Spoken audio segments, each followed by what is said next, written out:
All right, Stephen Toub. Hey, Charles. How you doing? Good, how are you? Great, man. So it's been a little while since we talked. Last time I was in your office, I liked the tomato accent, I Thank guess, you. sort of saffron accent. Thank you. I know that everybody in this building had that done. Yeah, and there's some reds and some greens and some blues, and express our personality a little bit. It's cool. Well, that keeps your mind balanced. So, Async, when you guys released Async, it was PDC 2010. Right, around October. Exactly. Yeah. Came out with a lot of fanfare. People were really excited. I've been told by people on your team and around you that some of the most common feedback is when are you going to ship this? Right. So let's talk a little bit about some of the feedback you've gotten and how people are using it and what you've learned. Yeah, it's been, I think it's been overwhelmingly positive, which, as you said, goes to, when is it going to ship? Is it an SP1? Yeah. When can we get it? I think the overwhelming feedback has been that people are amazed that they're able to kind of go back to the way they wanted to write their code before they had to write all this spaghetti, right? And we, over the last however many decades, we've had to completely invert the structure of our code and write this just write once, read never kind of mess. And this gets you back to the place where it's the same sequential control flow that you're used to and that you love, and people really gravitate towards that. And I think the languages teams, obviously adding new features to a language is always a big endeavor. It's used by so many millions of people, and once you add it, it's there, you need to make sure you get it right. And I think this is a good time. You see a lot of previous efforts around using C# iterators to kind of hack this kind of thing together, and how many people adopted those kinds of solutions just highlights how much something like this has been needed. Sure. And so it really, the set of features really brings that into the language in a first-class way, and there'll be some really nice debugging support and profiling support and all this kind of stuff around just having this be like synchronous code. And so to your question of feedback, I think the overwhelming feedback has been yes, Cool. Let's do it. And we are, I think Mads may have mentioned this in your interview with him, but while we don't encourage it because it is a CTP, we have lifted the typical restriction that a lot of CTPs have, which is Microsoft doesn't let you use this in production. We got so much feedback that said we're going to do it anyway, regardless of what your license says. Wow. That we basically said, okay, well, it's up to you. Well, it brings up a good point. I think this is the first time in the history of Channel 9 that we've ever sort of pimped a EULA. Yeah, I know, right? Come on, man. What's the world coming to? It's cool. It's cool. Yeah, I personally, I probably shouldn't say this, but I don't spend. I maybe read the first two characters of most EULAs and then say accept. Yeah, exactly. Who knows what I've accepted in the past? I hear you, but it's the way that you guys actually. This is an interesting point because you named all of the types or methods and whatnot, classes with the EX or differently, such that you could just sort of hot patch an existing library rather than do the typical CTP thing, which is blow everything away and then I'm screwed. Right, and we even tried to keep. With those X classes, we tried to keep it consistent across the different platforms. So, we have in the CTP, we've got 3 of these DLLs: async CTP library.dll, async CTP library _silverlight.dll, and async CTP library _phone.dll.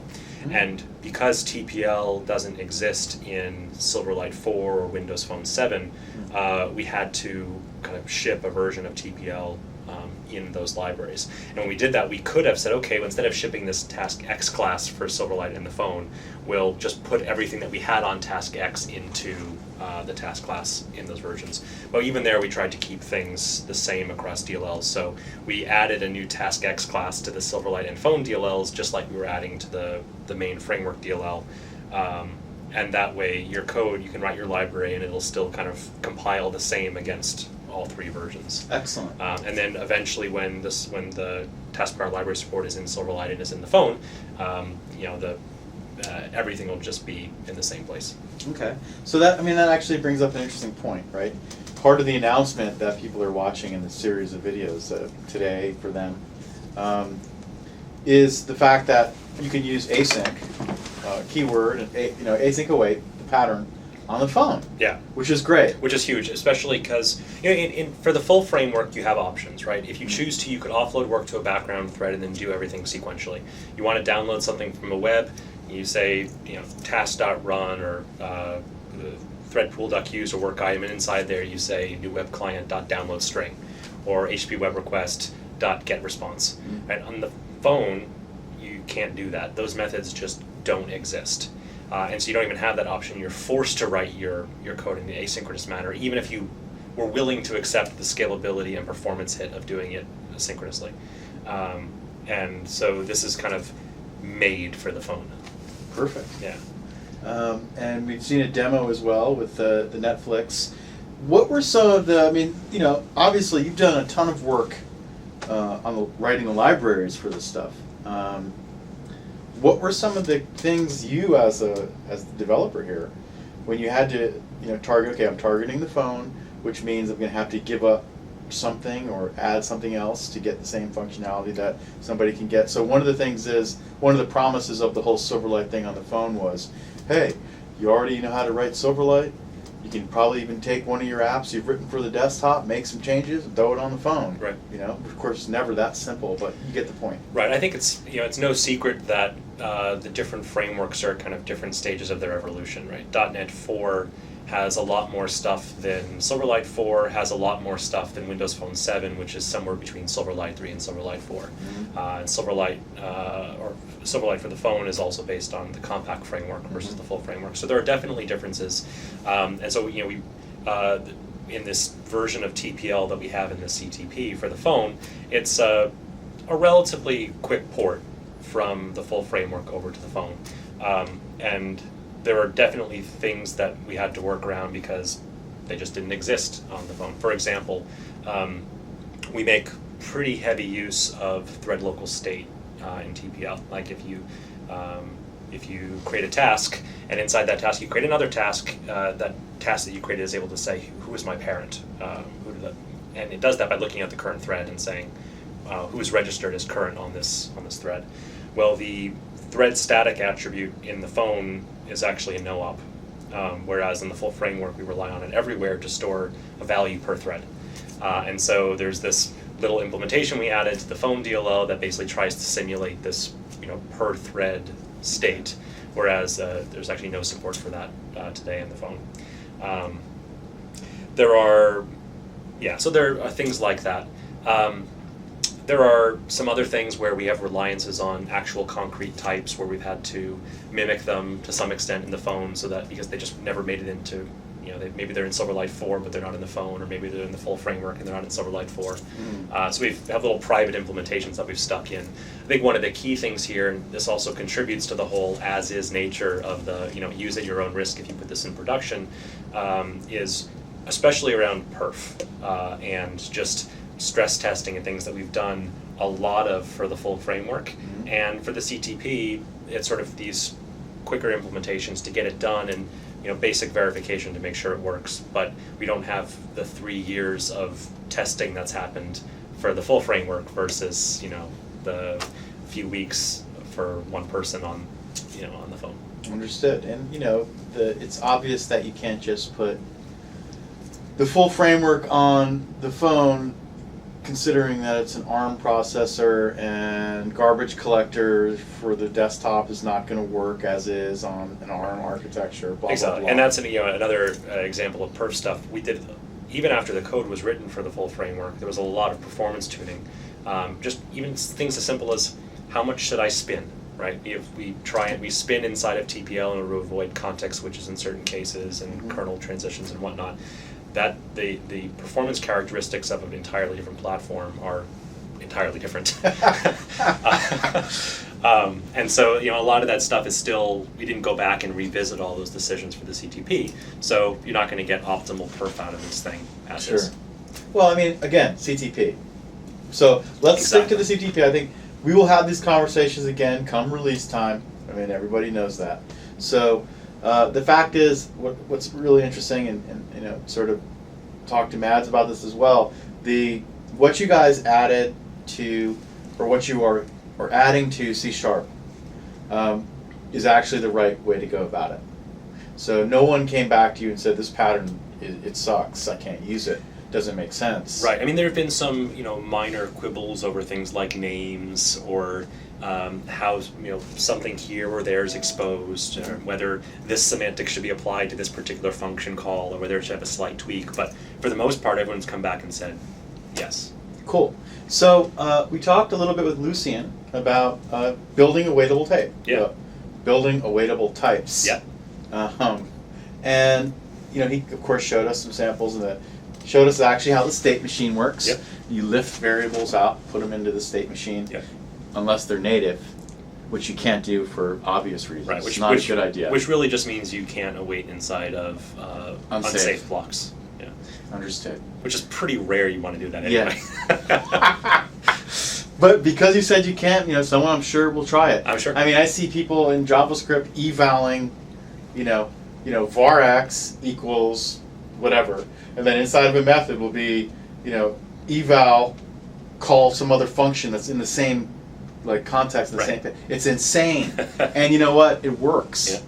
But anyway, people will do very strange things. Yeah, and I think it's actually impressive the number of different contexts that await can actually support. With things like iterators and yield, it was more inverse. It was, you can only use yield in these cases, right? Or yield return in these cases. With await, it's more like you can use it everywhere except for these few cases. Okay. And even some of those few cases are ones that have been explicitly disallowed, not because we can't do them, but because we think it's a really, really bad idea. Okay. Like, let's talk about this. Yeah. Great. So inside of an unsafe block, we know. Yeah. So another example is this.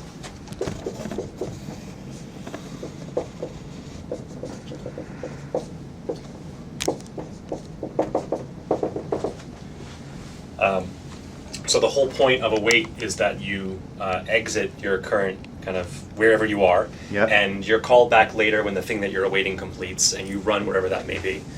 So if we were on the server, for example, and this was on a thread pool thread and we do this, well, when we await, we're going to get off the thread that we were on, and we're going to potentially come back on some completely different thread where we don't own the lock. Even though we're inside here, this is thread affine state. So we took the lock on some thread, and then we get called back on this thread over here, and we keep running where we don't own the lock. Meanwhile, this thread does own the lock, and anything else that gets scheduled on that thread is going to see state that with its invariance broken. Okay. So the chances that you wrote this and you actually get what you expect are extremely unlikely. So we should put an X through that, yeah, huh? we should put an X through this. So we don't do this. Now, this is not to say that the compiler is foolproof. Okay. This lock basically translates to something like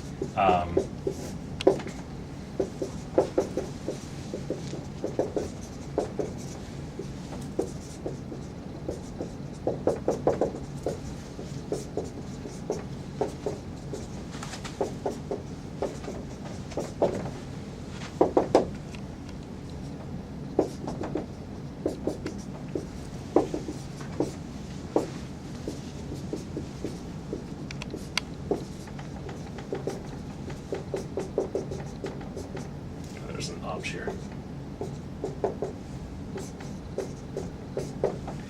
Right. So the compiler basically expands out lock obj into monitor enter and monitor exit, and if you had your await here, the compiler doesn't kind of reverse engineer the code that you wrote and say, oh, I see that that's a lock. Okay, I'm not going to allow that. So if you were to write this, you're still going to almost certainly get really bad behavior, but it doesn't prevent you from doing it.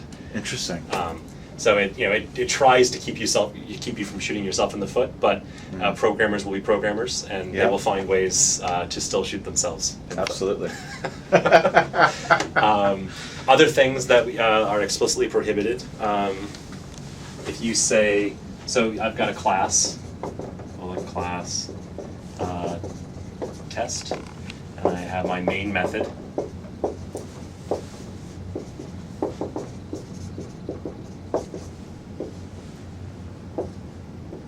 And in here, I do an await.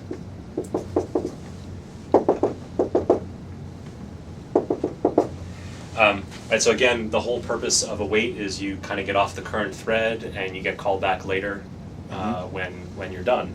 And getting off the current thread means returning, right? But when I return here, I'm returning out of main and my program ends. So you can't use await inside of, if I wrote, I can't say that this is async main. The compiler will prohibit it because it's definitely not doing what you think it's doing. Makes perfect sense. So there are these corner cases like that. Then there's the unsafe blocks, and you can't use await inside of. You can use it inside of a try, but you can't use it inside of a catch or inside of a finally, because that has dire consequences on what exception handling means to the CLR. Interesting. And how it handles exception propagation and things like that. You can use it inside, so you can always use it inside of a try block, which is unlike yield return, where you couldn't use it inside of a try block that had a catch block. Interesting. So here it's perfectly fine to use await inside of a try block that has a catch block. You just can't use it inside of the catch block. Interesting. Now, what if inside of the catch block you call a method that uses await? That's fine. Okay. It's just so these rewrites are very local. Got it. And so if I call, if I have an async method,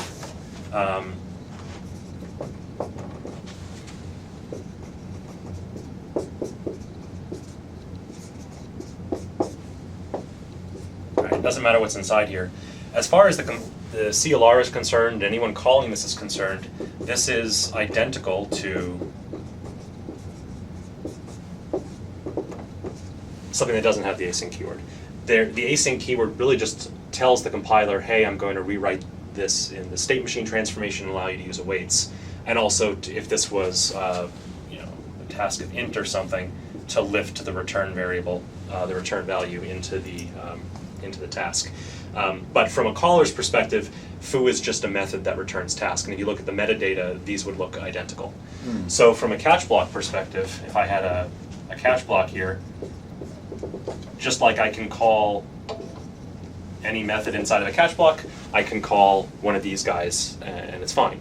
It's only that if I can't put the await inside of here because that would require the compiler to rewrite the catch block as part of the state machine. Sure. With yields inside of the catch block, and it won't do that. Which is, probably a problem because it may never run, right? I mean, let's talk a little bit. Let's kind of geek out a little bit on this, because to you it's like obvious. Well, it doesn't make sense, but let's think about if putting something in a catch. Catches only run when exceptions happen. As you're unwinding. Exactly. Right. There we go. Okay. Yeah. So you said the magic word. And so we would basically interrupt the CLR unwind if we were to do that. You don't want to do that. Right. Where's Chris Broom? Oh yeah, that's right. He's not on that team anymore. But he has some great blog posts about that stuff. They're not even blog posts. They're more like books. Yeah, man, it's incredible. So read them out there. Okay. So that's cool. Yeah. So but for the most part, you can use it anywhere, and that's really where its power comes. You can use it inside of an if, await something that returns a Boolean, bool thing. You could use it inside of a switch. You could use it inside of a while. You could use it inside of short circuiting. If something or await something else, right? And you can use it basically as an arbitrary expression anywhere you want, and that's really where the power comes in. Could you use it? Could you do await go to? I don't know exactly what that would mean. Well, fair enough. The answer is no. You can't do that. You can't do that. Okay. You could use it. No, I mean, so a go to really requires kind of the static label that you want to jump to. Understood. Yeah. So it wouldn't make any sense. Yeah. All right. Right on. But so you mentioned earlier, you talked about awaiters and the await pattern and whatnot, and that's another way that kind of this await pattern or await power really comes into play. It's not just that you can use it wherever you want. It's also that you can use it on whatever you want. Okay. And for the most part, I expect the number of awaitable things to be few and far between. So we ship a few in the framework, task of T result, right? They both are awaitable. There'll probably be a few other types that kind of represent scheduled operations that end up being awaitable. The reactive extensions, I know you've talked to Wes and Bart and Eric a lot, right? they have iObservable as awaitable, right? They added the await pattern to iObservable. So it'll be things like that, but you can define your own awaiter for whatever you want. Yes. So I think you talked a little bit with Lucian Yes. about the new await pattern. But why don't we go ahead and let's just get you, Stephen Toub, on the board. Let's have you implement an awaiter. All right. An awaitable type. Before our very eyes. And this is for CTP too. Yeah. Cool. Great. So before we get to the actual type, let's look at this is one of the few breaking changes between the previous CTP and the current CTP, and that is if you had implemented your own awaitable thing, your await implementation will no longer work. You have to rewrite it. Well, hey, that's important news. Yeah. Okay. So the way the pattern worked in the previous CTP is if I said, let's say I said string s equals await t. Okay. The compiler in the old CTP would translate this into basically you would extract an awaiter by calling a getAwaiter method on this thing. And as is common with patterns that the compiler employs, it doesn't actually have to be an instance method. This could be an extension method, or basically an extension or an instance method. Then the compiler would hand off a delegate to this awaiter. So it would say if awaiter dot begin await with this move next delegate that was created by the compiler to represent pushing the state machine ahead to the next location, return. Then there's a label here that the compiler can jump to, your famous go-to. Yes. And then basically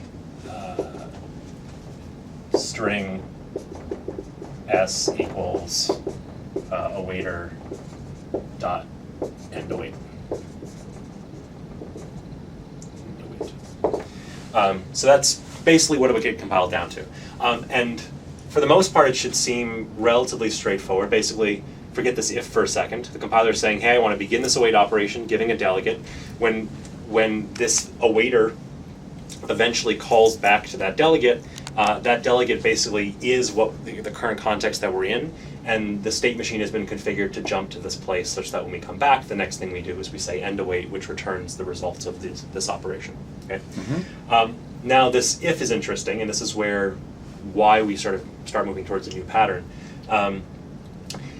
If this thing is already done, we pay a significant cost to jumping off the current thread, queuing up work, only to immediately come back and schedule that thing to continue running.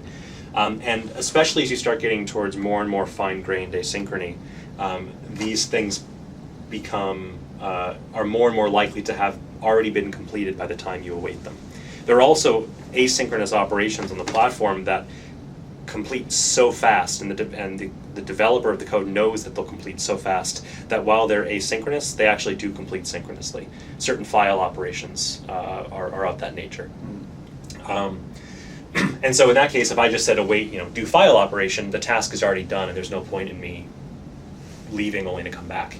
So the compiler, the pattern takes advantage of that, and begin await can either schedule the delegate and return true, meaning okay, it's on me to run this thing eventually. So compiler, I want you to return and only come back when I tell you to. Or the implementation can say, hey, my job here is done. I'm not going to run this delegate. I'm returning false. Compiler, I want you to just keep running with this method and kind of keep going synchronously. So that's great. The problem is, from a performance perspective, and I think Lucian alluded to some potential perf issues around this, there's some additional state management that the compiler needs to do if this returns false. Sorry, if this returns true. So if we are going to get off the current thread, then the compiler has to, at a minimum, set up the state machine to allow us to come back in. But there's some other things, like if you have a function, let's say foo await bar, the CLR has some rules about what can be on the evaluation stack when you return out of a method. Okay. And in this case, or let's say it was even foo, baz, await bar, or something like that. We can end up in a place where there's state on the evaluation stack that we actually need to store into the state machine before we return out of this method. Okay. And then when we come back, we need to restore that state back onto the evaluation stack such that when we call foo, it kind of has the right parameters passed into it. And so the compiler refers to this as spilling. That spilling is relatively expensive because it involves, in the grand scheme of things it's not, but in this scheme of things it's very expensive because it involves allocations, right? We need to create an object to store everything that's on the stack, shove that object into the state machine, and so on. We would really like to only do, for example, that spilling if we know that begin await is going to return true. But because begin await may return, we would like to avoid the spilling if begin await returns false, but we don't know if it was going to return false. We have to be prepared for it to return true, and thus we always have to do the spill here, regardless of whether the task is already completed. There are other things like this. For example, technically, we don't actually need to have this delegate allocated until we know we have to yield. And so while the compiler doesn't currently do this, theoretically it's possible that at some point in the future, the compiler could say, I'm going to lazily only allocate that delegate if we absolutely need to. And again, because he has to pass the delegate into begin await just in case, it voids that potential optimization. And there are a bunch of other optimizations of that ilk, where a bunch of work we could delay until we absolutely have to yield. And if I had an asynchronous method where I never actually yielded because everything was already done, I could avoid a huge amount of costs. Okay. So the new pattern is very similar to the old. In fact, you can implement the old in terms of the new, and if you were to use reflector on the new CTP, you would see that that's exactly what we've done. We have the new pattern implemented, and actually we may be ripping it out before we ship. But anyhow, if you were to look at it last week, you would see that begin await is implemented in terms of the new. Right on. So the new pattern ends up looking like this. Again, we get our awaiter. And I'm just using $ here to kind of convey this compiler generated local. So say get awaiter. But now we say if not awaiter is completed. And then here awaiter on completed.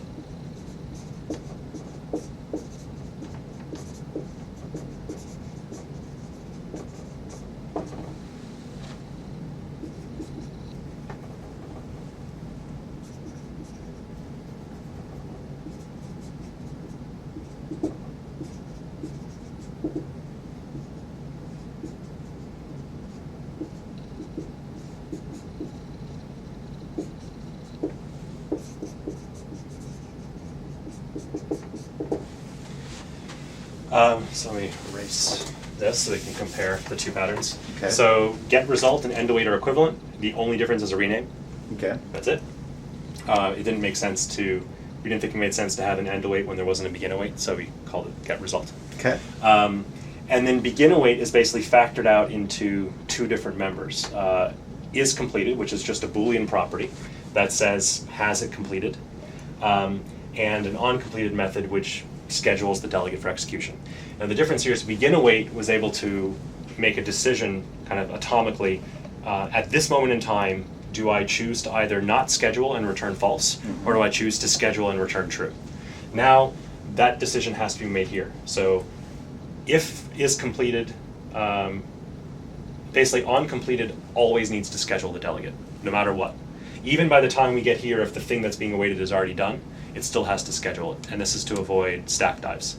Because we could end up in a really rare situation where is completed returns false, and then by the time we get here, it's actually true, and so onCompleted, for example, just runs the delegate synchronously, and then so now we're one stack frame deeper because we've come back in. And if this was inside of a loop and that kept happening, we could find ourselves continually getting one stack frame, one stack frame, one stack frame until 3,000 stack frames later we blew the stack. So basically, this guy always has to schedule, and it's up to is completed to determine whether or not you schedule or not. Cool. That's the main difference.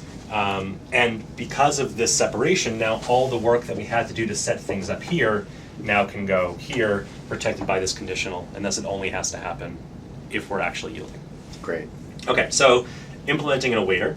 Oh, I should mention one ramification of this is in the previous pattern, just like get awaiter can be an instance or an extension, so could begin await and end await. You'll notice that is completed as a property. There's no such thing as extension properties, right? So this ends up having to be an instance member, which really means that get awaiter can be an instance or extension method, but the thing that it returns really needs to have all of these kind of on it as instance members. Okay, so as an example, so let's say you wanted to do something I'm not necessarily encouraging, because I'm not sure this is really clean syntax, but let's say you were operating along and you said, I want to await for time span dot from seconds 10. Right, no tasks are involved here, at least from the public perception. I just want to await this thing called the time span. Okay. Well, how do I do that? Well, first I need to have an extension method. And let's, for a moment, forget what this actual return type is, called get awaiter.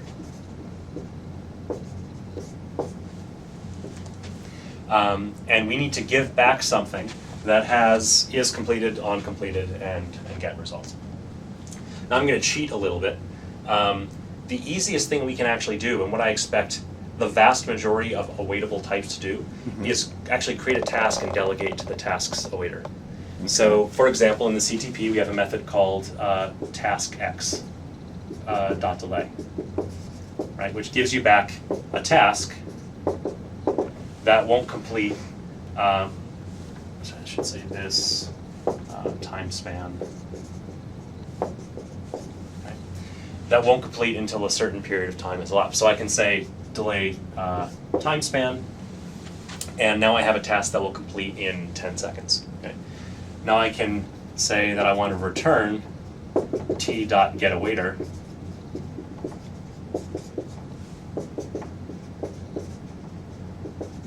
and I now, in 5 lines of code, including my braces, I have an awaitable time span. Okay, so just delegating to the thing under the covers. Now I said I'm cheating. Obviously, I'm not actually implementing the pattern. I'm implementing part of the pattern. I'm relying on task to implement the rest. Right? Interesting. But I could just implement the whole pattern. So let's take this a step further. I'll get rid of this implementation. So now I'm going to define a type called struct time span awaiter, and this guy is going to have internal time span, and then he needs a is completed. Well, for the sake of ease here, I'm just going to say, you know what, he's never done. You always need to schedule, because he's a time span, you know, at some point in the future you'll call back. I can also implement get result. Well, there is no result from this. Like when I wrote this, nothing's being returned. So get result is just a void method. And it has no implementation. We don't care, right? It's no op. So the only thing we really need to implement here is onCompleted.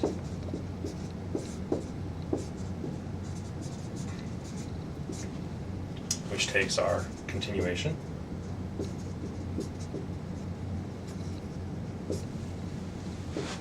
And now I need something here that will allow me to get a callback in 10 seconds. And we have this handy little class in .NET called timer. So I could say new timer. And when this timer fires, I want to run my continuation.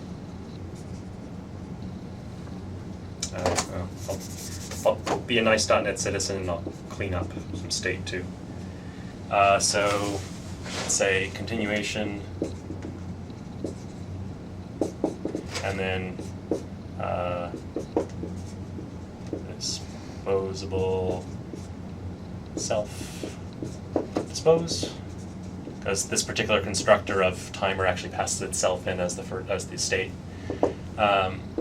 And then change to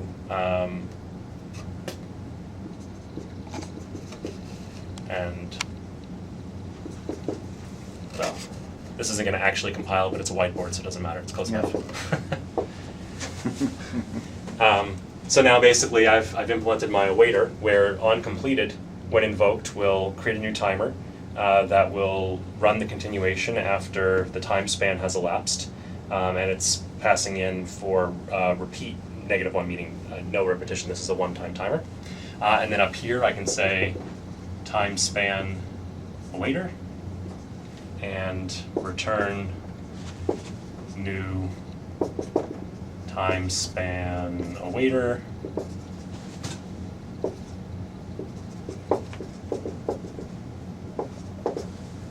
and there's my await implementation. Nice. So obviously, time span is an interesting one because it doesn't do anything interesting in is completed, and it doesn't do anything interesting in get result. But I think that's how a lot of these things will be, is the only real meat comes in when should I get called back. And so on completed handles determining when the continuation should run. And you can implement anything this way. So a few things to note.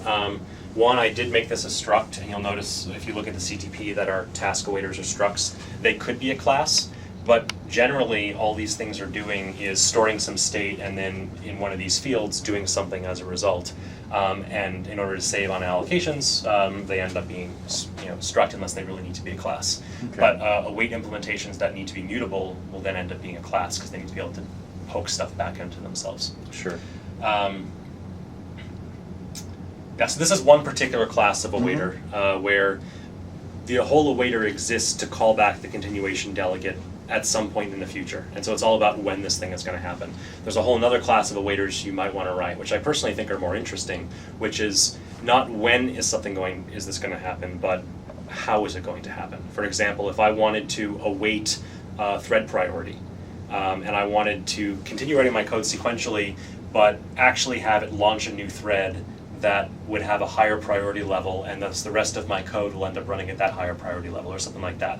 You can do that with an awaiter where your on completed is going to schedule the thing immediately, but it's going to do so in a different context. It's going to set up some kind of configuration about how this thing actually runs. You can imagine this being in WPF where you want to await a dispatcher priority. So you can have code, and then await dispatcher priority dot send, and then code, and then await dispatcher priority dot background, and then code, and kind of jump around from context to context by using the await thing to trigger kind of where you go. We don't ship any of those in the box because they have some negative ramifications, but it's doable. And now, what are some of these negative ramifications? So let's say, it's cloudy and rainy all day. You might as well get negative. absolutely. It's mostly just behaviors that may not be expected that Okay. we're concerned about. So for example, let's say in the previous CTP, one thing we have removed since the previous CTP was this API called switch to, where you could say, for example, await some scheduler like the thread pool dot switch to, and no matter where you are here you'll be running on that scheduler, on that thread pool, right? But now imagine that this was inside of a try finally block. Okay. So this finally block is going to end up running under whatever context you were last in. So if an exception occurred here, the finally block is going to end up running under whatever schedule I was on up here. If the exception occurred here, the finally block is going to end up running under the scheduler that I switched to, not necessarily the schedule that this method was called on. So I kind of lose the same scoping. I'm used to having scope to allow me to know I'm doing something and now I'm returning. I'm doing something and now I'm returning. But in here I'm doing something and I'm never returning. Okay. And so the continued execution logic is going to always happen based on wherever I was. And this can get particularly nasty if you were scheduling to some resource that was relatively constrained, like the UI thread. You want to get things off the UI thread as much as possible, but if an exception happened up here after I switched to the UI thread, all of my finally block and everything that came after and whatnot is going to continue running in that bad location. And so we made the decision that someone can absolutely implement this on their own. It's even simpler than this. If I wanted to implement switch to, it's a one line on completed thread pool.user work item continuation, right, to switch it to the thread pool. Okay. But we've removed them from the CTP because it's easy for someone who's really advanced, to do, and we didn't want people that weren't as advanced to shoot themselves in the foot. Sure. But then again, anytime you let somebody write code, there can be feet being shot. Yeah, there's a dial. Yeah. And we try and get the dial into the right place. Yeah, I hear you, man. We won't go down that rabbit hole. So, excellent, man. One question I have for you is, and Lucian actually digged in pretty deeply to the changes he made to the state machine architecture to support what you've just shown us. In fact, he gave us a similar kind of... Oh, cool. But he did it in VB. Ah, well, there you go. Because, Lucian was hired initially to run the VB thing. Yeah. And then merged. I only write in C# because it's what I write in fastest. Right on, man. Well, that's what you're coding in most of the time. Right. It's just how mine works. It's a choice. But for the CTP, all the samples we wrote, some of them were written in VB and ported to C#. Some of them were written in C# and ported to VB. But I wrote mine in C# first, and then I ported them all over to VB. So I'm bilingual, at least when it comes to computer languages. So for you personally, yeah, what do you want to get from feedback specifically for what you've done in CTP2? What did you do where you're like, I wonder how people are going to take to this, or if they're going to understand it, or did we do the dial right? Right. Or if I get somebody who's very advanced, somebody who spends most of their time in unsafe blocks, yep, or native blocks. So I'm always very conservative when it comes to shipping stuff. I like to ship what I believe will enable developers to get their job done and no more. Because when we ship more, that's where we start finding ourselves, I think, causing more pain than good in the long run. People start adopting patterns that we hadn't really thought through. We kind of threw in there because one person wanted it, and you end up with this system that grows kind of as this big blob over time. Never mind that there's more code to maintain and more bug potential and so on. Certainly. So you'll see that in the CTP. There's not a huge amount of frills in the library. We kind of implemented the core things that we thought people wanted. And you'll even see that from the previous CTP there's some additions. So for example, one of the big things we heard was because async methods encourage you to start having many more methods that return task, but you don't always want to use await inside of those methods.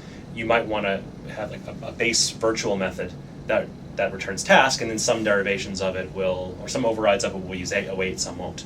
The ones that won't are likely synchronous, and you want to be able to create some value and return it as a task. So one of the things we added is just a very simple task from result. Right? You just give it your X and you get back your task of T, which is already completed, right? So little things like this can go a long way towards making a developer's life significantly easier, but we don't know the right set of things to add. So we typically err on the side of we don't add them. Maybe we blog about them or something, and then we see what feedback we get, and we add the ones that are most valuable. So that's where I would love feedback, is what's missing. I have some ideas in mind for things that I think we probably should add. Yeah. But I'm not going to say them because I don't want to, bias people in one direction or the other. I want to see if we're right or wrong. Totally. But are there, for example, just to don't give it away. I'm not going to give it away. But as an example, one of the things we have in this release is the ability to say, I want to configure this await. So basically it's a method call that returns a different awaiter object that controls how this await behaves.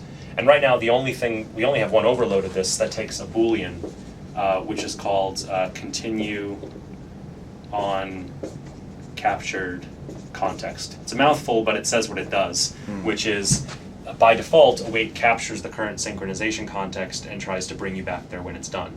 And so the default behavior of just saying await t is the same as if you called await t.configure await with true as the value here.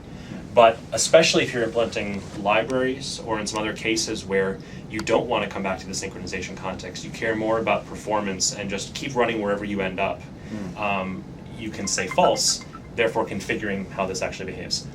I would love to know if there are other things that people would want to see here or need to see there, and what are the scenarios that would drive that to control how await behaves. Because from the perspective of the compiler, await is it has the pattern. You can implement the await pattern to do whatever you want, and that's the extensibility mechanism. So then through libraries, we can say, okay, we'll create these standard awaiters for doing various things that you can control through parameterization. And what should those parameters be? Right. Interesting. So things like that. Or are there other things like, what should come after this dot here? In addition to task.whenAll and task.whenAny and task.fromResult, like what are the crucial things that you need? We're not trying to build up a huge combinator library like you have in RX. Task from observable. Right. Well, RX has that, right? Because you can in RX, if you've got your observable sequence, then you can say basically to task, or the other direction you can say to observable.